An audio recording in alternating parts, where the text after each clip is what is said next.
North Korea நாய்க்கறி சாப்பிட்டு எப்படி வீட்டில் இருந்து தப்பிக்கணுன்ற டெக்னாலஜி கண்டுபிடிச்சிட்டாங்க. அந்த டெக்னாலஜியை நீங்க எப்படி யூஸ் பண்ணணும்னு தெரிஞ்சுக்கணும்னா ஜஸ்ட் இந்த சேனலுக்கு சப்ஸ்கிரைப் பண்ணிட்டு இந்த வீடியோ பார்த்தா மட்டும் போதும். முதல்ல நாய்க்கறியை சாப்பிடலாமான்னு கேட்டா எஸ் சாப்பிடலாம்.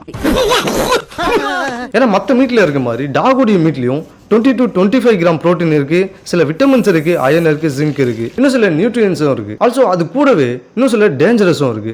பட் அதுக்கு முன்னாடி இந்த நார்த் கொரியால எல்லாருமே அதை சாப்பிட்றாங்களான்னு கேட்டா கிடையாது. ஏன்னா அந்த நாட்டுடைய கவர்மெண்ட் எந்த வகையிலும் சயின்டிபிக்லி ரெக்கமெண்டடா நாய்கறி சாப்பிட்டா ஹீல்ல தப்பிக்கலான்ற எந்த வகை ரெக்கமெண்டேஷனுமே தரத்தில்லை. அதுக்கு மாறா அந்த கண்ட்ரியில இருக்க சில நியூஸ் சேனல்ஸ் இதை சொல்லிட்டு இருக்காங்க. ஏன்னா நார்த் கொரியால இருக்க சில ஸ்டேட்ல இருக்க மக்கள் அவங்களுடைய ட்ரெடிஷனல் கல்ச்சர்லயே நாய்கறி சாப்பிட்ற ஒரு விஷயம் இருக்கு. நம்ம எப்படி காது குத்துக்கு ஆட்டை வெட்டுமோ அந்த மாதிரி அவங்களுடைய சில ஃபங்க்ஷன்ல நாயை வெட்டி சாப்பிட்றதும் இருக்கு. இப்போ இதுக்கும் ஹீட்டுக்கும் என்ன சம்மந்தம் இருக்குன்னு கேட்டா கனெக்ஷன் இருக்கு. நம்ம ஊர்ல ஒரு பழமொழி இருக்கு, முள்ளால தான் எடுக்கணும்னு. அந்த மாதிரி அவங்க நம்புறது என்னன்னா ஹீட்டு தான் எடுக்கும் அப்படின்னு. ஸோ சம்மர்ல ஹீட்டா இருக்கும்போது இந்த நாய்க்கறி சூப் வச்சு ஸ்பைசியா குடிச்சோம்னா இந்த ஹீட்டும் சேர்ந்து நம்ம பாடியை கூலிங் ஆக்கிடும் அப்படின்ற ஒரு பிலீஃப். சரி, இப்போ இந்த நாய்க்கறி சாப்பிட்றதுல இருக்க டேஞ்சர்ஸ் என்னன்னு கேட்டா, ஒருவேளை நீங்க இதை சரியா குக் பண்ணாம இதை சாப்பிட்டீங்கன்னா இதுல இருக்க சில பாக்டீரியா, ராபிஸ் வைரஸ் ஆர் சில பேரசைட்ஸ் உங்க வயிற்றுக்குள்ள போய் மர்கையா பண்ணிடும். இந்த வீடியோ பிடிச்சிருந்தா ஒரு லைக் பண்ணிட்டு இதை விட ஒரு அமேசிங்கான கண்டென்ட்ல நீங்க என்ன மீட் பண்ணா ஜஸ்ட் சப்ஸ்கிரைப் மட்டும் பண்ணி வச்சுக்கோங்க.